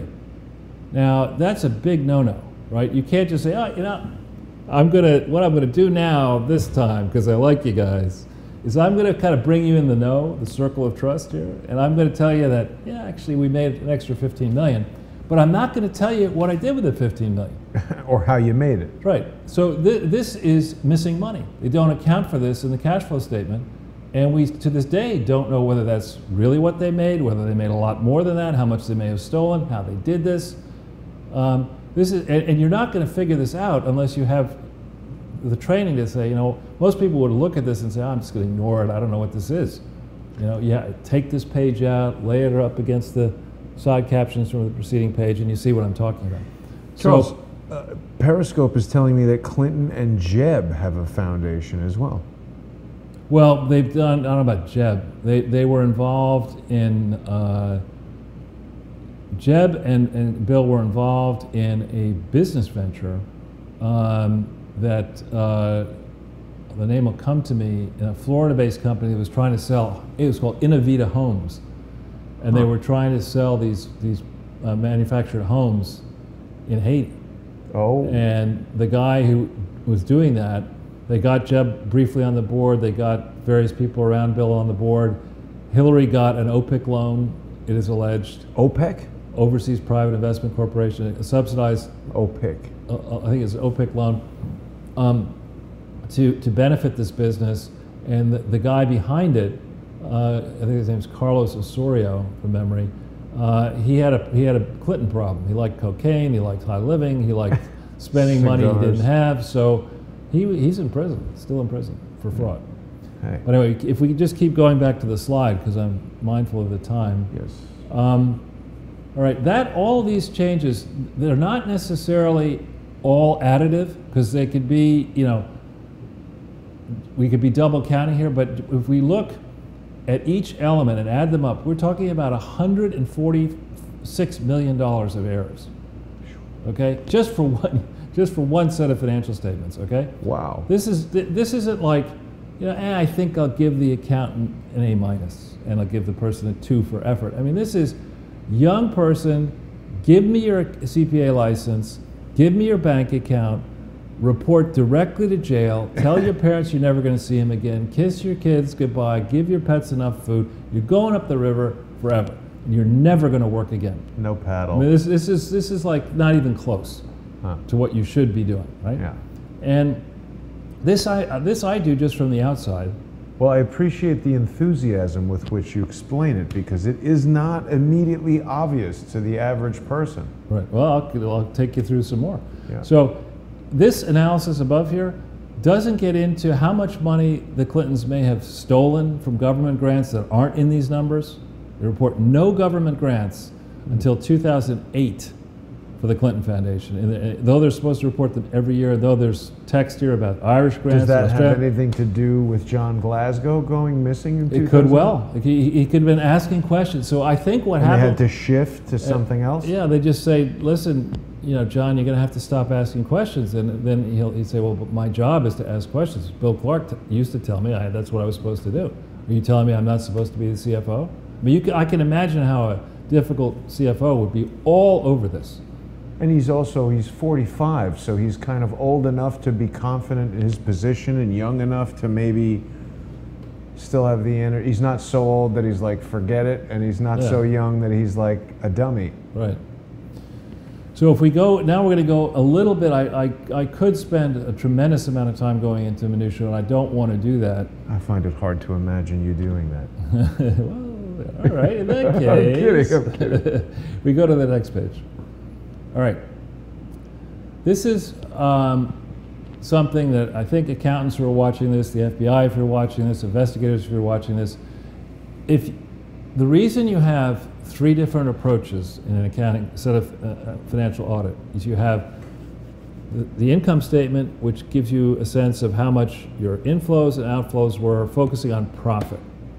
Then you have, so that says for 2004 and 2005, prepared on a consistent basis, how did this foundation do in terms of getting contributions, and how did it do in terms of spending money, and how much money was left over.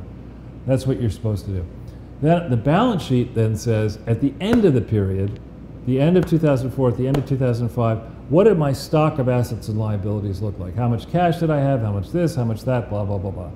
Then you have the cash flow statement is a roadmap for somebody like me that helps you figure out not just the profit, how did the profit move in a year, but how did the cash actually move in the year? That's what people really, like me, care about a lot. Profit, interesting. Balance sheet, Cash flow, we care about. You look at how much cash was generated by this sucker and how much was spent, okay? And a key thing to understand is that the changes in the balance sheet amounts that are shown in the balance sheets have to reconcile to the penny to the changes that are stated in the cash flow statement.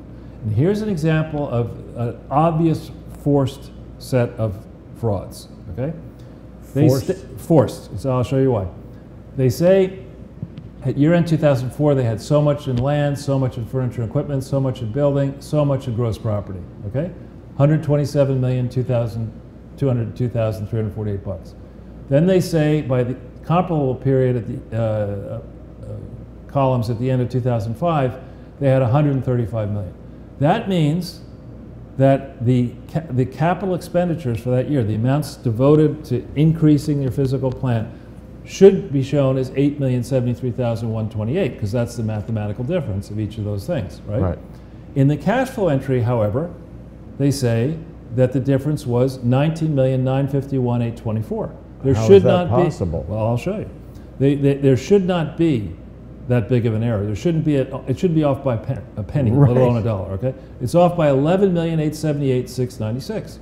So you say, okay, how do you fix that if you're a crooked accountant at BKD and you're Bill Clinton, Crooked Clintons, Chelsea Crooked Clinton, Hillary? Button. You know, no. You take another account and you do a exactly corresponding error that hides the first error. So you say here, accounts payable and accrued expenses, when your accrued expenses go down by 9,586,018, right? That's what the balance sheet says. But the cash flow entry says they went up by 2,292,678. And the sum of those two changes is exactly equal to 11,878,696. That seems smoking gun. It is. It is. It's, anybody looking at this with, you know, and I have the disability in accounting that when I went to, I'm not bragging, but when I went to Harvard Business School, we were taught accounting by the wrong method, not the modified CAT. We were taught by the case method, where accounting is basically rules. And you know, you can look up the rules and you learn the rules and you apply the rules. That's not the way I was taught.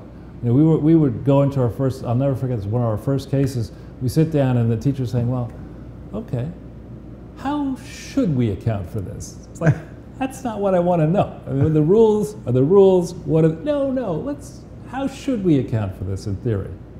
Well, and you're like, but it's actually good training, because you know, when you think the way I've been taught, you understand the rules a lot better. Anyway, I will tell you, as just somebody who's not so bad with math, this is a clear sign, just this one thing here, of forced fraud. Okay, when you say forced, though, what do you mean forced? Well, they had to, remember, this is 2004, 2005, we're talking about making estimates of how much money was spent on the complex in Little Rock, okay? The books and records in the cash flow statement claim that they spent almost 20 million. The changes in the balance sheet say, no, we only spent 8. So there's an $12 million over, remember there's 11.4 million missing in 2005 restatement, 11.2. Here we have an 11.9 million error in the same time frame. Could it be they're related? Probably very much so.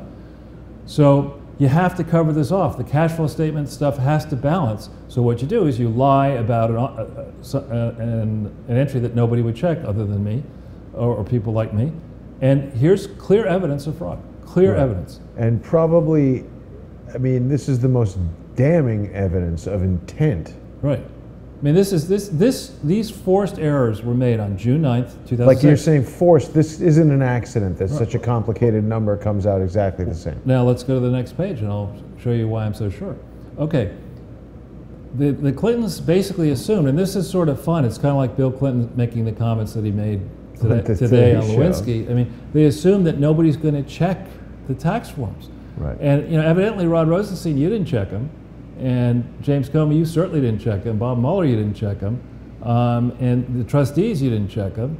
Dopey Chelsea Clinton didn't check any of this to get her PhD. But here we have, you're forced in what's called the 990, the tax form for the Clinton Foundation. You're forced to lay out your top 5 payments to contractors in the back of the form, and here you see it. They say $10,574,736 went to CDI. Now let's think about that. In 2005, why did the Clinton Foundation spend $10,574,736 to CDI? It was done building the thing. It was finished on November 18th, 2004. Okay, now would CDI have been wise to give credit to this fraud to allow them to, What do you mean credit? In other words, CDI does the work, they finish the complex, they say, you know what, Bill, you're a good guy, I want to get invited to your banquet hall, the massage parlor sounds good to me. I won't make you pay your bill before the opening of this foundation, which is the opposite of what a contractor would do. A contractor would say, listen. Give me the money now. Yeah, they would say, listen. But most they can't float that. Right, well most contractors, when they're in their prime, what they do is they try to get you to pay in advance, to pay give me half the contract up front, right?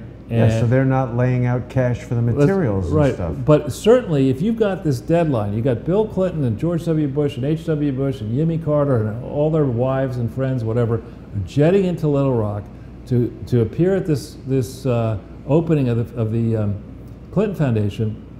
The construction firm has enormous leverage. They say, listen, you want to have this opening? Right, you pay your give bill us the money before November 18th. Besides, they finished this construction well before November 18th. So the likelihood that CDI actually received $10,574,736 in 2005 in an accounting statement that was finished by June 9th, 2006, in my view, is remote. Okay, I think it's an invented number, and it stands at the core of any potential conflicting questions that the missing John Glasgow would have had. This is precisely the period where Dillard's subsequently restated financials for this period, and you see that the total in the tax form, they say they spent 13.7. Maybe some of this isn't a capital expenditure, but the total sum in the balance sheet for capital expenditures is $8 million. So you have a $5.7 million mistake there. Alternatively, if you use the capital expenditures that are in the cash flow statement, you have a $6.2 million error there. And as I told you, there should not be any errors, right? This should all reconcile precisely, and it doesn't. This is maybe not directly related, Charles, but do you think they built this thing right next to the Arkansas River so they could chuck people off this bridge? Hard to say. Yeah. So then so you're saying that basically, as you have, our friend John Glasgow may have been looking at these things saying, what the hell? Right, and so the key thing, and I know this from having bought and sold companies, in any type of assignment where you've got an accounting firm involved, there's a correspondence file. And the accounting firm will say, hey, Jason, it's time for your audit. When can we show up and look at the books? Here's our questionnaire. And you have back and forth. Is there any kind of problem? And they say, what's this? What's this? Well, they go through that process, and then it reaches a point where they say, well, you're Jason Goodman Inc., and we got issues, and so there's something is drafted which is called the management letter. And BKD sends a letter to Jason Goodman, and I say, dear Jason, I'm prepared to issue my audit if you will represent to me the following. Point 1, I'm concerned about this. 2, 3, 4, 5, 6, and then we fight about what's in the letter. You say, I don't want this in the letter. This is horrible. Can you take that out? And I say, no, not if you want an audit, I can't. We fight about it. And that management letter is crucially important. Now, we know that Andrew Kessel was... Who hires the audit, me or the IRS? No, the company. The trustees, technically, of the foundation are the ones who, on behalf of the foundation, engage the auditor. Now, it's bad practice, in this case, to have the same auditor fill out the 990 and do the independent audit. Right. So it should be two separate audits. Yeah. Auditors. One person checking the other. And it's certainly bad practice to say, you know what I think I'll do? I'm going to get a firm that has a notorious record for letting fraud slip by, that has a Little Rock Creating office them. that works for all of the fraudsters in Little Rock. You know, that's who I'm going to use to get this crooked audit together. So you have that correspondence file. You're the FBI, maybe you're the non-Little Rock-based FBI. You've got the electronic records. You've got all kinds of stuff I don't have. You get to the bottom of this within a week. Right. And if the Clinton Foundation says, you know what, as part of our normal record retention policy, we have a policy on burning all incriminating evidence related to this foundation. Burn bags, yeah. Right. Then the IRS says, well, you know, that's very interesting because you have to prove to us that you didn't commit fraud. And if you're telling us that you burned all your records, we know you committed fraud. Kelly Fustos says the IRS division is supposed to audit nonprofits. No, they're two separate things. She's wrong. There's an audit. There's a kind of audit that it happens to people and companies episodically, right? This is we're talking about is a financial confirmatory audit that foundations above a certain size by state laws have to get a real audit. And New York and California define the audit as a serious matter. It's not going to your girlfriend and saying, look, you know, I'll tell you what, you sign this piece of paper and I'll buy this engagement ring. You know, you can't do stuff like that. It's truly independent auditing firm, truly taking a deep dive, truly making sure that everything's hunky-dory. And obviously that's not what happened here. Right. So if we go down to the final slide, we're almost going to make the 2-hour deadline here. The same stuff happened in 2003 and 4. Here we have the same, slightly different collection of accounts. In 2003, the biggest entry on the balance sheet was construction in progress. Okay, that's basically, I would argue, a slush fund account. What you do... It's a huge number. It's a gigantic number.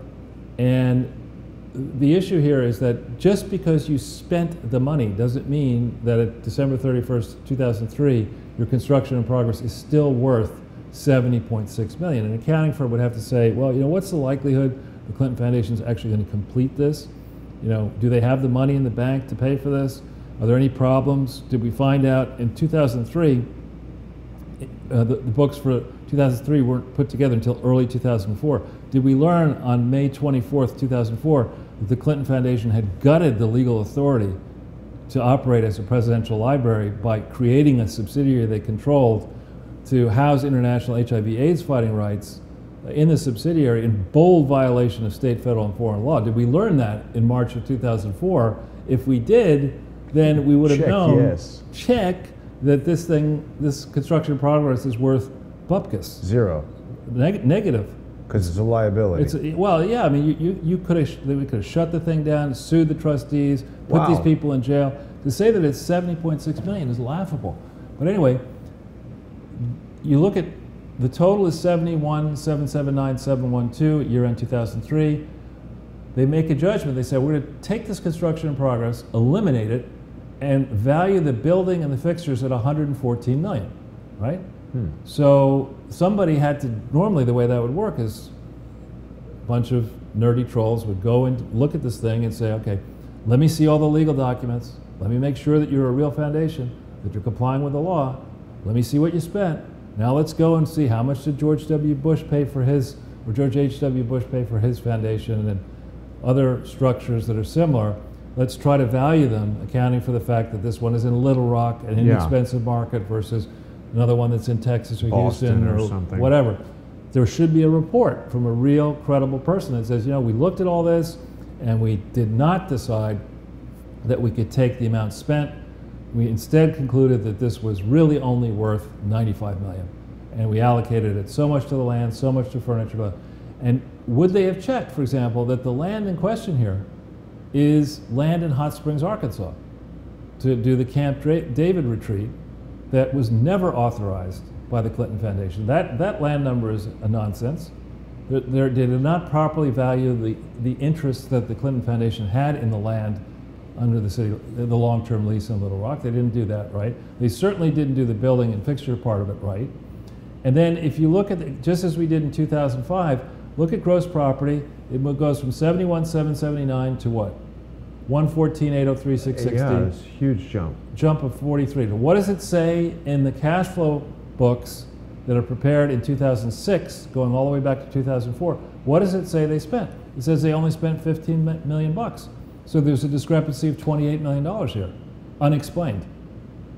And then you go down, they're saying they spent 43 million during 2004, but when they're asked the top 5 contractors, they only spent $15.6 million.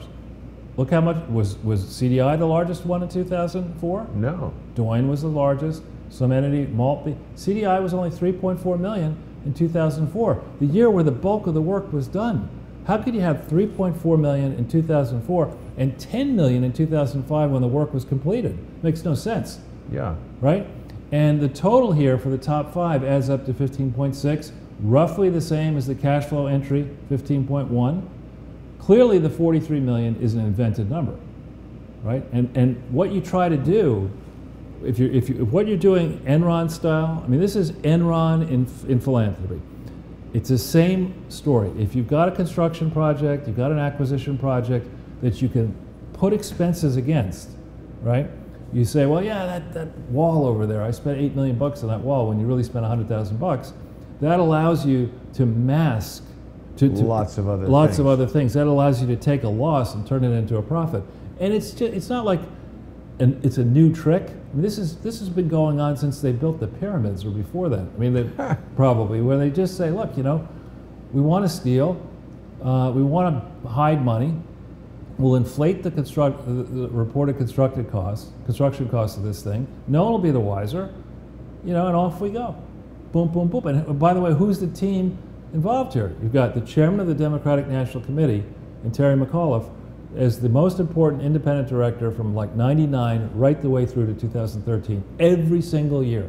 He's the person who says he's spending more than the average time of directors on this.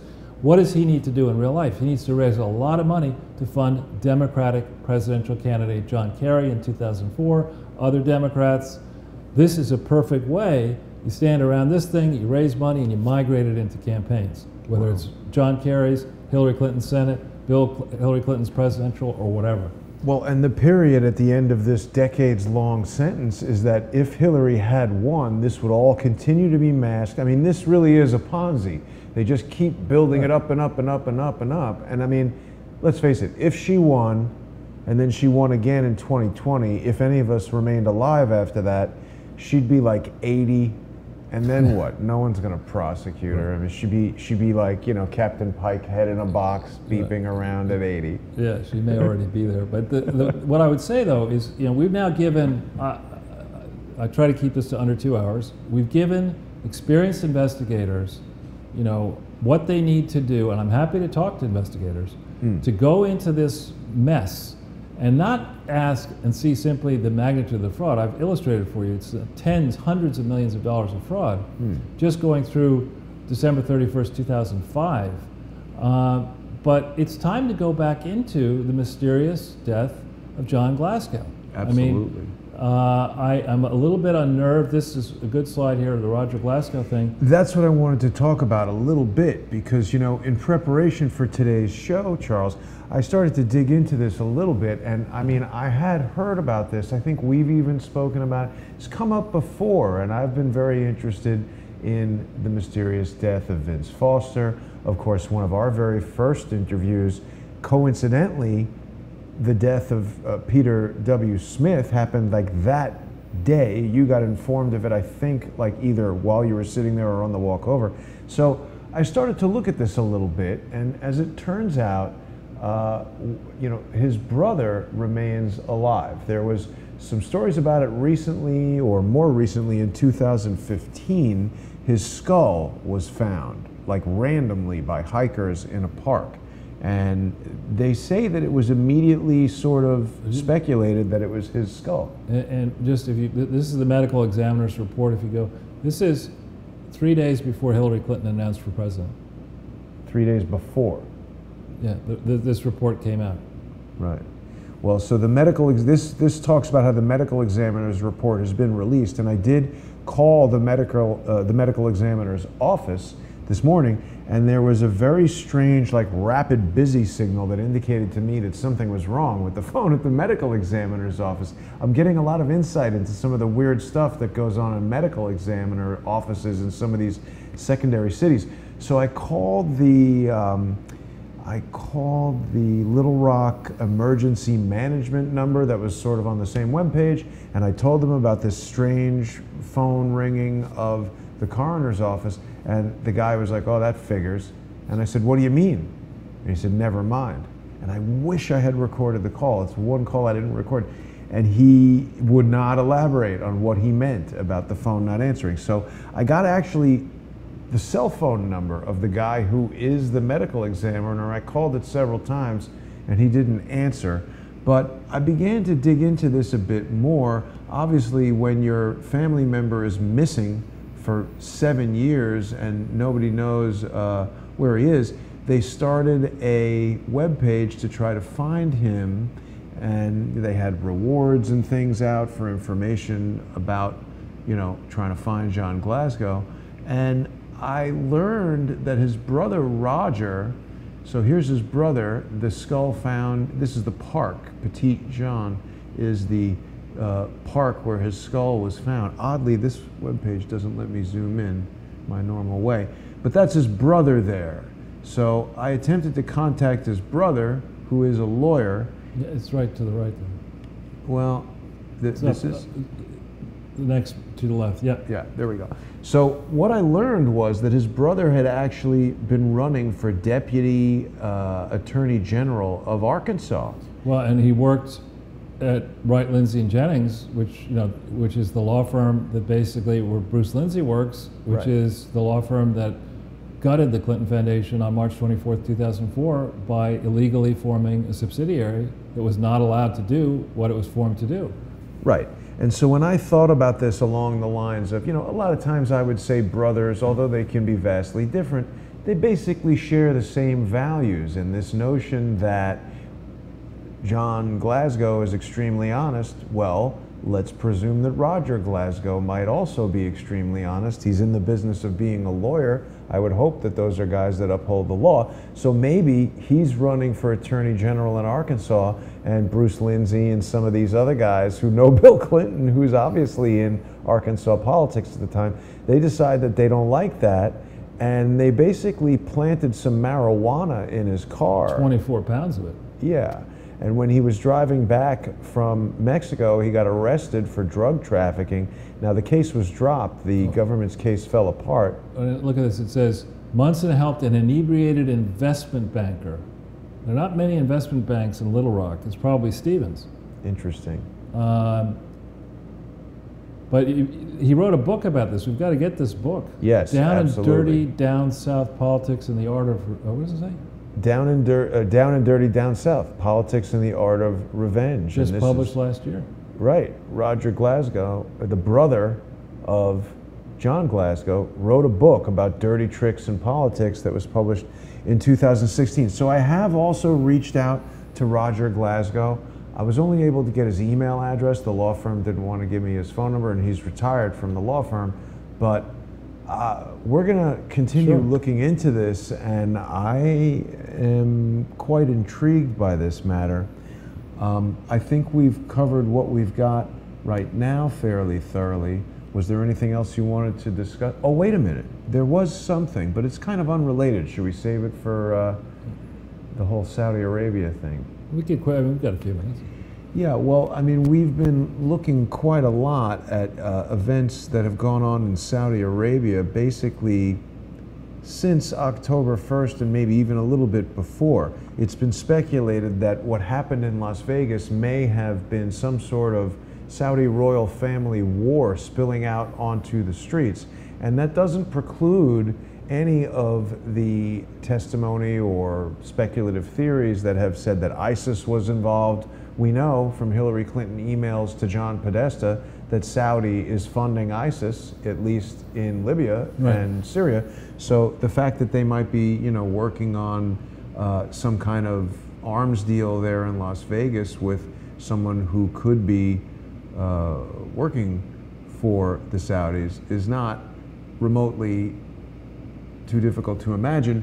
And you had located this article earlier in everyone's favorite website here, oilprice.com, about the oil kingdom is in crisis and the family rift has turned violent. This basically talks about how there was a gun battle at the Royal Palace in Riyadh on, I think, April 21st or something like that. It fails to mention that there was also a shootout in Jeddah at a Royal Palace on October 6th or 7th, just within the week after Paddock. yeah. So something's been going on in Saudi Arabia, and I had a group of guests on Crowdsource the Truth not long ago where we were examining any possible Saudi Arabian involvement, and one of the guests turned what I would call almost verbally violent and completely decimated the relationship that I had with him over the mere possibility that we would be investigating Saudi Arabian involvement, and he presented false evidence to misdirect the crowd. Said he had news articles that corroborated statements from the Saudi Arabian embassy, which I never heard those statements from the Saudi Arabian embassy, and we heard statements in direct contradiction. Even this article doesn't give us any positive confirmation that Mohammed bin Salman, the controversial crown prince that's changing a number of things about the Saudi Arabian government and the culture there in Saudi Arabia, we don't know if he's alive or dead, and this doesn't provide any positive confirmation. Well, I hope he is alive. I think that when you, as your first act in your early 30s, you say, you know what, I'm going to get all my rivals to show up at a hotel so I can hang them upside down and beat their feet until they cough up, $100 Risky billion. It's not, not the best way to make friends and influence enemies. So, as a guest, that strong opening move reverberated and cheesed off a large number of people and powerful people. So let's hope that Mohammed bin Salman is okay. But I think we deserve to know. Well, people in the United States are generally not aware that what goes on in Saudi Arabia has tremendous impact here, because it is still the most important cog in the machine that keeps the petrodollar going. And we've recently seen China buying oil for yuan. The petro yuan is happening now. Obviously, everything going on in Iran is in direct contradiction to whatever political and economic motivations Saudi Arabia might have. Iran wants to sell their oil for yuan, and that's going to have a major impact on the U.S. economy. So we really need to keep our eyes on what's going on there, totally separate from what's going on with this really unsolved case of John Glasgow. Well, thanks for giving us a chance to go through this, and thanks for following it. And I think we really need to encourage members of the crowd who may know something about this to help out and push and raise consciousness and force investigators to tell us what really happened, and then also to expose the degree to which any investigation that may have occurred way back when it was thought that Hillary might ultimately be president of the United States, how and whether any of those investigations may have been stiff-armed and slowed. Yeah. And Charles, right now we're really hitting on the core purpose of Crowdsource the Truth, because when we did that first interview and you spoke about Peter W. Smith, someone in the crowdsource community who people have seen, Pepper Stanley, said, hey, wait a minute, that's kind of close to where I live. And she just, on her own accord, dug into all that and produced evidence that I haven't seen anywhere else. She really chased down a lot of leads and was talking to local police, local reporters, etc. So perhaps that can happen again, and we can, nothing happens immediately, obviously. This is complicated stuff to figure out. But as we continue to kind of move the ball down the field on these different items, perhaps we can actually have an impact on trying to solve some of these unsolved crimes. Yes. So thank you for joining me, Charles. We have a very special closing in coming up later this week.